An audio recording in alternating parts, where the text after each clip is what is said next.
Yeah. He's considered by so many scholars in the world to be the Christ before the Christ, the first monotheist, all the stuff that they say. If you want to understand the brain or the mind of this man, Akhenaten, the pharaoh, you've got to understand that he was completely preoccupied by an astrological change in the heavens that was taking place. And the scholar Ralph Ellis goes into this. He talks about this change. Yeah. That in the sky, during the time of Akhenaten, the sun was moving its house. It was moving from the sign of Taurus into the sign of Aries. Yeah. The sun goes backwards through the zodiac, what they call precessional movement. But people don't need to, if they're not familiar with astrology, you don't need to memorize all this. It just means that just like the sun moves through the year Yeah. in a particular orbit, well, there's a bigger year. It's called the Platonic year or the Great Year, Sure. in which the sun moves backwards slowly through all the houses of the zodiac.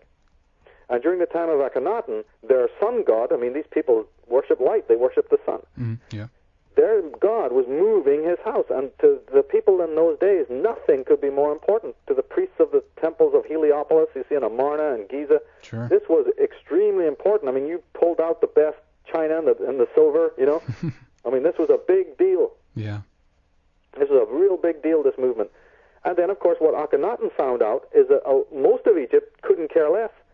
The Amonist priests, who maybe had a slightly different kind of astrology or whatever, we don't want to waste time talking about it, but the rest of Egypt wasn't as preoccupied as he was, and they kept on staying with the old system. They said, no, the sun is still in Taurus, and even if it's making a move, that's fine, but we still continue with the symbolism, and we continue with the rites of the bull, the golden calf, the sacred calf, the sacred animal of Ammon. Akhenaten completely divorced himself then from most of Egypt by saying that the sun is moving into Aries. So when we're understanding about the sun, when we're understanding about light, when we're understanding about Luciferianism, it's connected astrologically to the sign of Aries. And this opens a whole ball of wax of the sacred symbolism of connecting to Aries, which I go into in one of the DVDs on the DVD in the series that I have. I do a DVD on subversive use of sacred symbolism. Yeah. And if people revisit that particular DVD with what we're saying now in mind about the Aryan symbols, they're going to start seeing that Aryan symbolism in a different way, because Saturnian symbolism is used a lot, Venusian symbolism is used a lot.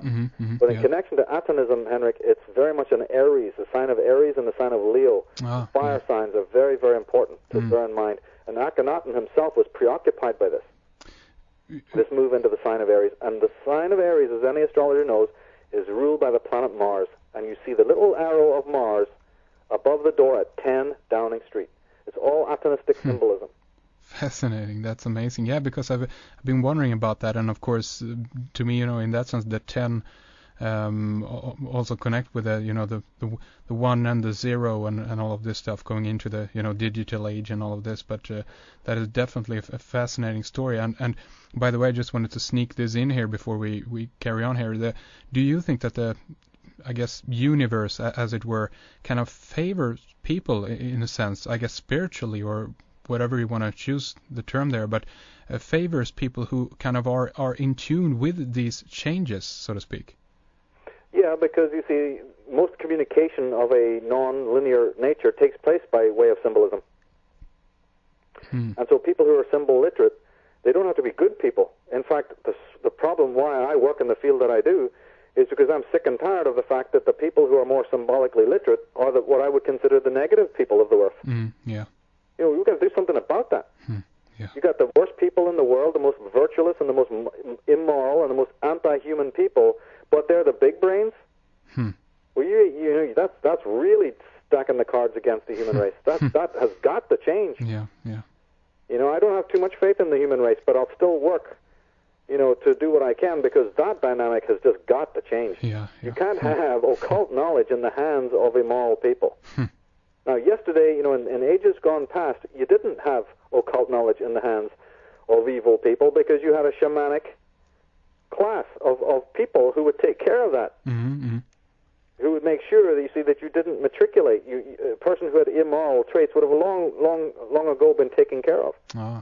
We're walking loose. We have a situation in society where there's no filters. There's all the shamans are dead and gone. All the druids. Yeah. All the white, the priests of light are gone. So, of course, there's nothing barring scheming and anti-human, people from getting access to occult knowledge. Sure. So, my work is to try and say, look, people of the world, you got to change this dynamic. Start waking up. It's a very interesting study. Yeah. And, there's so much to learn and so much to get inspired by. Yeah. And also realize at the same time that, you've got a fight on your hands here, because the people who are using symbolism, the people who are tuning in to what is these archives of knowledge, they don't mean you well. And you're going to have to, sort of find out and use the tools of occult knowledge, in order to know your enemy and to do something about it. Yeah, indeed. I just wanted to also ask you in regards to, I guess we could call it channeling or the search for light or the fact that Akhenaten might have been, in some sense connected with this, but this is a topic that has been fascinating to me in the last few months here, and this is about what is known as the Nine, or the Ennead, which of course is the Egyptian, the 9 forces of the world and all this. Do you go into this at all in regards to that? Yes, in fact, that connects to the Kabbalah. You see, that this is one of the Kabbalistic system is also based on 9 or 10. Yeah. Spheres of light, and it connects very much to the idea of Lucifer. Even Jesus is meant to have said in the Bible that he saw Lucifer falling from heaven as a lightning flash. Yeah. And that's a big giveaway, because the lightning flash is always known in Kabbalah. From the earliest times, the descent of light through 10 regions was known as the lightning flash. Yeah. And it's a very, very, very fascinating story about why that should be. And each of those zones through which the light falls in the Kabbalistic system was given over to a different god. And of course, in the Egyptian scheme, they had the all-pervading Atum, you see, or Ta, depending on what school you came from, And so they had an Ennead, or they had a triad. Each particular, I think in Heliopolis, there was the Ennead, the famous Ennead of 9 gods. Sure. Yeah. So, in fact, the Bible, the books of Genesis, are all based on the mystery school traditions of Heliopolis and Hermopolis. Yeah, exactly as they're taught, with Ta and then Atum and then Osiris, you see, and all of the different gods.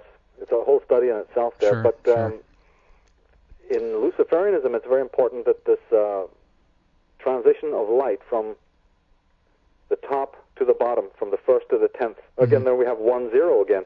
Exactly, yeah. Or we have 0-1-0, whatever way you want to look at it. Yeah. Actually, it's 0-1 to 1-0 is 1 to 10, because the 1 comes out of the nothing. Yeah. The 1 is really properly said 0-1, and 10 is 1-0.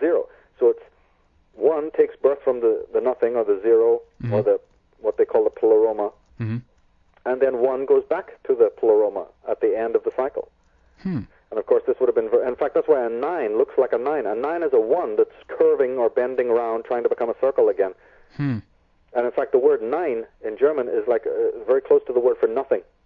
9, meaning no. Oh, I see what you mean, yeah. See, like neuter, to say no, to have nothing again. So 9 or 10 is like going back full circle. It's a very, very powerful concept. Of course, as you said, it just happens to be bizarre that the binary system, has helped to involve, create the computer intelligence. Yeah, exactly, yeah. There might be something to that, And of course, look at all the logos that involve Luciferian light. Yeah, indeed. When it comes to computer companies and all of that. Yeah. It's amazing. Even the Windows logo, is striking just how many connections there is Kabbalistically and so forth and so on to the whole concept of light. Sure. Also, I just wanted to throw this in here.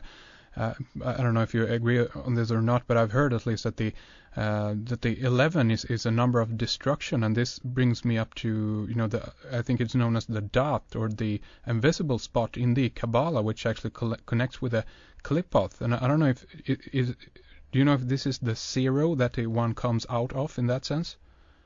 Well, the number 11 for me in Kabbalah does not relate to. See, you're talking about the Duat, or the Duat, which is the underworld. Yeah, I think it's known as the Doth, or also, I don't know if... Oh, yeah, I see what you mean. Well, that's right then. Then I do agree. Doth, yeah, Daath. Yeah, exactly, yeah. Yeah, that's the 11th hidden Sephiroth. So you're absolutely right. The 11 is not a number necessarily of negativity. 11 is a number that talks about it's really a number of choice Okay. Mm-hmm. and decision. Mm-hmm. Yeah, it's a very complicated. It's a master vibration. It's a lot you can talk about the 11. It's really about. It's almost like the number 11 is the signature of people who have the ability to go completely towards the good and completely towards the bad. Okay. Hmm. You know. Yeah, because this obviously is interesting in regards to that this event on 01, the 2001, of course, was 9/11. The World Trade Center disaster. So some numerology right there. So. Well, see, the 11 in the tarot is connected to justice. It's a card known as justice, and that is always about judgment. A path and of course that card goes right back to the Egyptian goddess Maat. Yeah. So 11 represents homeostasis or perfect balance, and truth and virtue, or the lack of it. It's the great scales that you see in the Egyptian system where the soul is judged with the great scales.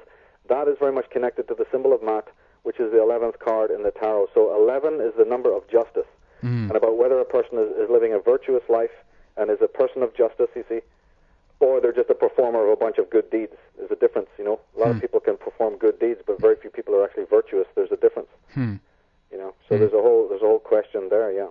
How about the Eye of Ra or the Eye of Horus? Because again, top of the pyramid, the Egyptian connection, all of this. Do you think that the eye on top of the pyramid is the Eye of Horus? No, it's the Eye of Aton. It is, yeah. And his disciples. It's the Eye of Akhenaten. It's the Eye of Tutankhamun. It's the Eye of Eye. In fact, Ralph Ellis has a brilliant, sort of a story to tell about one of the Egyptian pharaohs that came after Akhenaten. When Akhenaten was booted out of Egypt, for a short time, another major Atenist ruled, for a very short time, for 4 years. It was actually, I think, the uncle of Akhenaten, and his name was Eye, like your eye. So Ralph Ellis claims that the eye at the top of, the pyramid, I don't know if he addresses the eye itself at the top of the pyramid, but when I read it, I immediately thought that eye is literally the Eye of Eye. Because the guy's name was Pharaoh Eye, Yeah. It's also pronounced Aya, A-Y-A. Okay. But that word meant the physical organ of sight. So that eye at the top of the pyramid is absolutely not to do with Ra. It is not to do with Horus. It is not to do with Osiris. It's very specific. We have too many people, in the West who know very little about Egyptian mythology, but then they see the pyramid and they go, okay, they need to be more specific. So I think it's good that people have realized it's an Egyptian symbol, but they need to go a little bit further and realize that, wait a minute, Egypt was 32 dynasties long. It lasted about 3,000 years or more. You got to be specific about what kind of symbolism you're talking about here. Yeah, sure. That is a very late symbol. That came out of the 18th dynasty. It's literally, the eye of Akhenaten and his cronies who were trying to build a new world order out of the old world order that they lost in Egypt. Do you think that the present day rulers in that sense see themselves as the people who actually have, are descendant in that sense from the Egyptians? Do you think that they draw this connection themselves? Oh, I believe they're bloodline connected. I believe that some of them are actually bloodline connected, and the vast majority, the ones we'd probably see on television or in the magazines and in the books, they tend to be ideologically descendants. Okay, yeah. It's like the old question, in the Atlantis book of, what do you talk about when you mean the Nephilim? Well, some are bloodline connected, but that's going to be a very hard job to keep a pure bloodline for that length of time. Sure, yeah. But that's not the most important thing. What's important is that they have ideological converts. They have people who, and it's the dragon bloodline. Yeah, sure. The dragon court.